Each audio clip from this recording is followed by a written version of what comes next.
Welcome back to another episode of This Film Not Rated, a branch of the Music City Drive-In Podcast Network where we try to not rate movies. There seems to be an opinion out there that there is an objective truth to reviewing a movie, so we're out there to prove them wrong. All right? Actually, we're out there to prove them right. We're out there and failing. So they're wrong. We're trying to prove them right and failing. We're trying by going through a series of questions in what we call a gauntlet. And if we can answer all 15 of those questions wholly objectively, then we get a prop from this specific film. Now, Eric, if you get through the gauntlet this week, what prop do you want from this movie? Oh, we don't have to do that. The hammer. The hammer. Skull Crusher. Skull Crusher, okay. Speaking of which, now that we've dropped the name of an item from this movie, what movie are we talking about today? Violent Night, starring David Harbour. Mm-hmm. Give us a brief description of what Violent Night is. Hey man, Santa is out there. He's tired of doing his job because kids just don't believe anymore. And he goes into one house where they're being held hostage by some people who want to rob them. And his reindeer leave him. So he has to help a little girl that believes, save her family, and deal with the die hard alone of it all.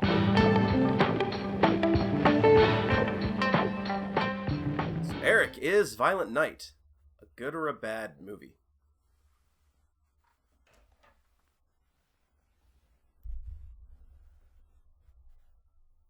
Yes. You don't want to go through any of this, okay? I didn't think that, honestly, I could. I think it's really obvious. Especially when you're dealing with a holiday movie, I felt like this movie is sort of, if you like it, you're getting exactly what was sold to you in the trailer. Yeah, the trailer sells this as Santa is coming to rescue a family that's being held hostage, and that's kind of true, but there's also a little bit of backstory to this.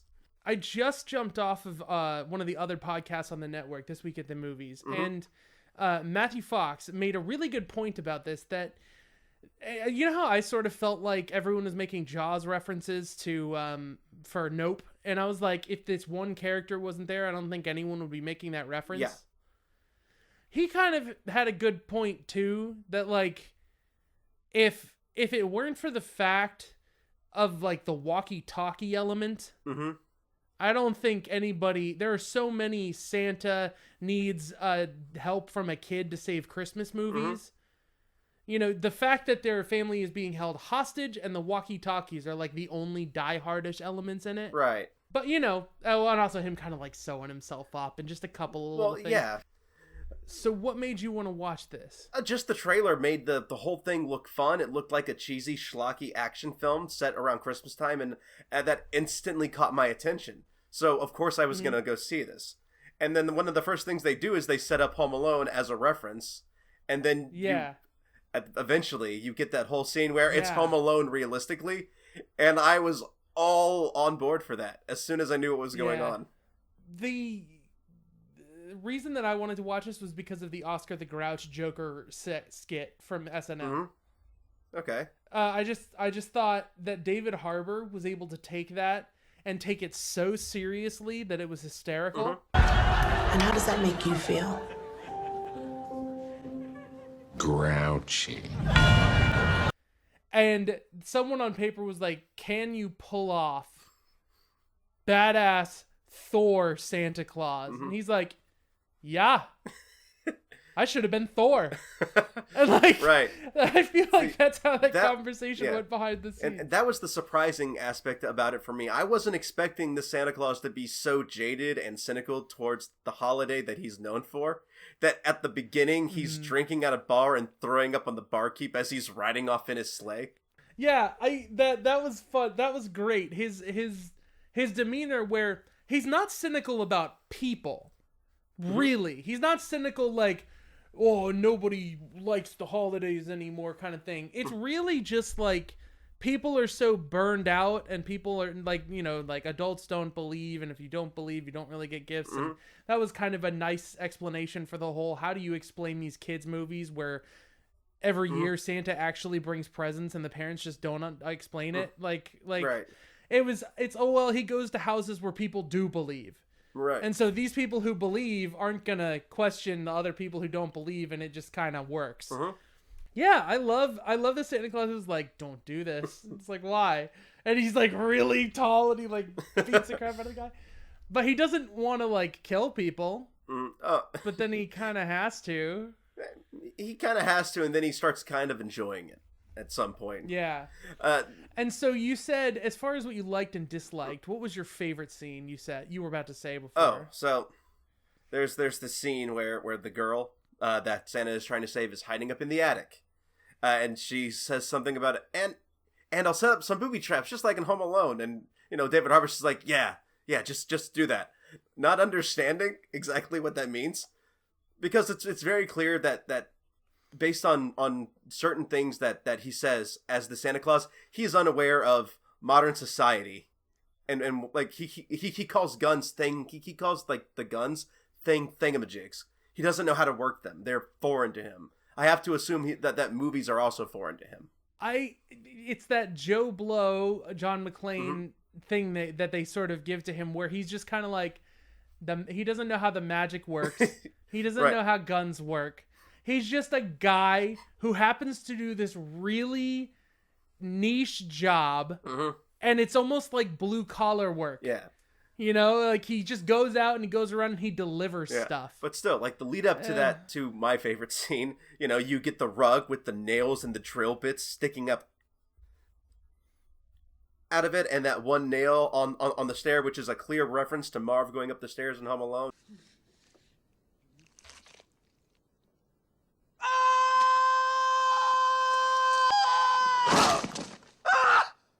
And it's, you get that line, for booby traps to work, they actually have to be hidden. Camera pans down. There's a small cut in the stairs. Yeah. It's like, and just, as soon as you see that, you know it's going to happen, you know it's going to be painful, and you know it's going to be realistic. And that's something that me and you have said watching Home Alone. If someone actually went through all this, they'd be dead. They'd be dead. And they ended up dead. It was kind of satisfying in a way. Yeah. Like, for real. I didn't think the what is the name? Vicious from Cowboy Bebop live action was the father. Oh, he wasn't he? As soon as that clicked for me, I was like, why is this really iconic looking human person trying to play like Adam Scott from Krampus?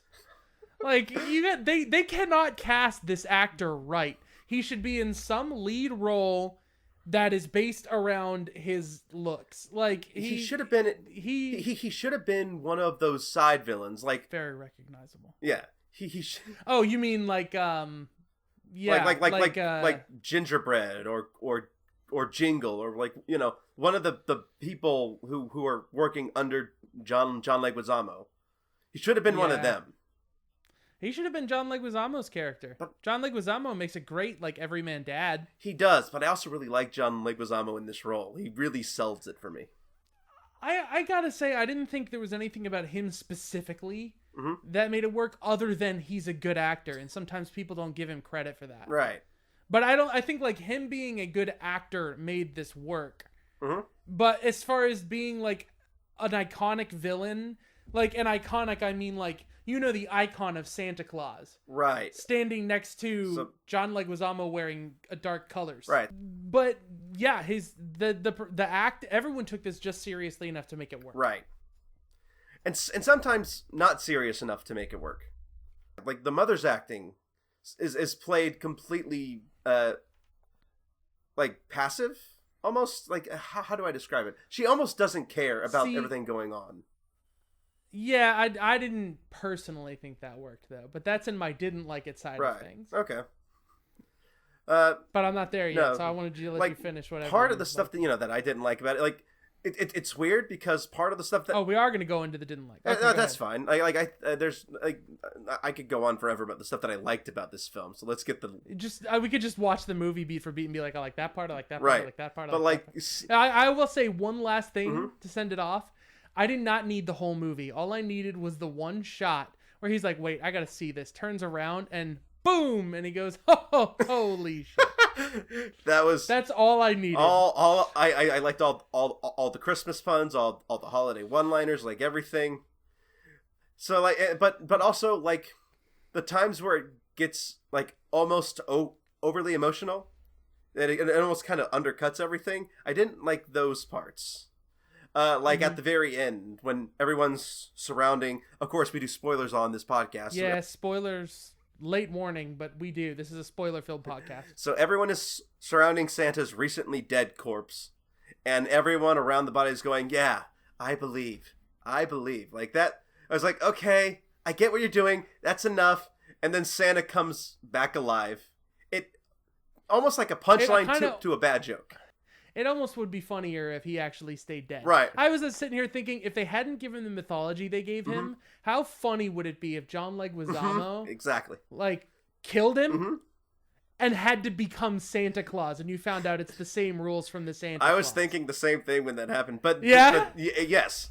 But then, of course, the whole touching the nose and dragging John Leguizamo. That was so good. I love that. It was one of my favorite gory scenes in the movie was him coming up with this scrunched body and just throwing it on the ground. Oh, and one more thing I'll give him credit for is this movie understood that some Christmas music absolutely slaps and works for an action movie. My biggest thing that I really didn't like about this was the editing. When you're making like a huge budget Hollywood thing, like what are you gonna do sometimes? But particularly in the action sequences, for example, the Home Alone sequence when the girl is doing the slingshot, and it just keeps cutting to her having already pulled back the next object. Yeah, it's sort of it's so quick and fractured like that, and the action was fractured like that too. Yeah, you get some really decent shots that are in all these chopped up quick cuts to make the action feel more intense, which is your traditional issue you have with some action movies. When they get to the moments that matter, they show it and it's glorious. Yeah. But some of the action is like filler action, and all that stuff seemed to be handled really rough. And the only other thing I have against it is like the beginning. It's not slow by any means. No. But I think the beginning of the movie drags, and that's where you could have tightened up the pacing a little bit. Yeah, I can see that. David Harbour playing that, and when he's sewing himself up for the first time, and he pulls off the coat, you see all the tattoos all over. Oh my gosh, it was freaking hilarious! Everything had me like dying laughing. Every moment that they took him that seriously, it worked so well for me. But also one of the best just visual jokes for me. Everyone's already dead. The reindeer are back. He gets this little letter from Mrs. Claus. I think you're gonna need this, and it's the actual skull crusher. It's like, yeah, I know what he's gonna do. I know what he needs. I'll just make sure he's okay. Yeah. And then just him getting mad at the reindeer for doing what reindeer do. Come on. Which one of you did that? Prancer? So unprofessional. And then treating them like pets. I can't stay mad at you now. Yeah. Oh my gosh. Santa and the reindeer. Yeah. There's so many little moments, and I feel like, kind of like, I think some of the more emotional stuff, like mom and dad kissing back together, that kind of stuff. Right. I just feel like they didn't spend time fleshing that out in a way that it would be more emotionally satisfying. Right. And they did spend time taking their time fleshing out, like, what's the villain's plan? Who are they working with? Here they are positioned. What's Beverly D'Angelo doing with them? Why is that immediately only making me think of Christmas Vacation and nothing else? Like, why can I not look at her and just be like, okay, but that's still this movie. I see her and I think, oh my gosh, the Griswold mother was a spy the whole time. She's awesome. The movie didn't give time to these things, and it's a whole family, you know? Yeah, the family just seemed like generic drop-in bad person here, almost to fill space for in-betweens. And when you have movies like Knives Out or Krampus, it suffers. It does. Because we have those movies where we're used to getting to know dysfunctional families and seeing how they make choices together. And really the only scene we got that works like that is when the girl's mother and the aunt and her son turn on the guy with the submachine gun, who I think is from he's definitely from either Disney or Nickelodeon, some of the live action show, I can't remember. But either way, they turn around and they go ham on him with all of the tools by the fireplace. Yeah. That's like the closest, that's like the biggest thing we got. Yeah. And this movie could have been about 30 minutes longer and fleshed out those characters a little bit more, and you can have them give a little bit more oomph. Like it's or cut it down to just the one family visiting their grandmother and don't spend so much time on the villains, and you have a tighter movie that just focuses on the Santa Claus punching it up kind of thing. Right. That would be what I would prefer. I just don't think you need to do something half-assed that other movies have already done. Right. Yeah, yeah. Or half-hearted, not half-assed. I'm sorry. That's fine. I can understand that completely. I could go either way on that, really. But yeah, because we did have some talented actors, so if they did give them time, I can't say it wouldn't be worth it. Yeah, there's just like another one of those Christmas movies, like almost in the vein of Gremlins, Gremlins, where Gremlins is like a starter horror film that takes place around Christmas time, so it's kind of a Christmas movie. This is just like an action movie that takes place at Christmas time, and if it wasn't for Santa Claus being in there, it wouldn't be a Christmas movie. There are little nitpicks all over the place, but I think anyone going in here trying to make those serious criticisms is you shouldn't have been going to watch this movie. No. You're taking it way too seriously. This is very clearly a B action film with a studio budget behind it. Yeah. Yep. And we got that with Malignant. We got that kind of with Barbarian. Like half of our Barbarian is like something that you would expect from a studio, and the other half is something like from Malignant. And I like that, but I also like Malignant. This is that for action. I'll say I would believe that Barbarian doesn't have the huge budget. I'm actually shocked that it has the budget it had. Right. Because it was played so tight. Malignant has those crazy big sets and wild things happening in it, big action set pieces and stuff. And this has that too, where it's like, man, someone really took a shot at this. I remember thinking partway through the movie, Hollywood really is like a giant YouTube channel. Every once in a while they have to make movies because they're like, I always said I was going to do this one video. Right. And this feels like, we always said we were going to do the gritty R-rated Santa movie. Let's finally go ahead and do it. Right. The closest thing I can think of to this would be that the Mel Gibson film called what Fat Man, which I think did terrible. But yeah, I vaguely remember him now that you mention it, but I forgot all about it until I was like looking at stuff on YouTube and that popped up. There's like, oh yeah. Yeah, I don't think it did well, but also I think if it wasn't for the fact that when we see David Harbour, we know that he's in on a joke. Yeah. If it was another actor that seemed like they were taking it more seriously, like if you put Dolph Lundgren as Santa, I wouldn't have watched this. Probably not. I wouldn't have been into it. Yeah, no. Like I should probably. I think other people would love that. But I think you're right. I like it as David Harbour. People are so used to David Harbour and what he's done that they know when he's in something like this, he's not going to take it fully seriously. It's just, it's great. Any closing thoughts? What would make you watch this again? Everything. I kind of want it to be a staple to watch at least for a few years around Christmas season. I don't know. There are these movies that are coming up that are really surprising me. And my brain kind of tells me, you watch, this is going to be something you watch over and over again.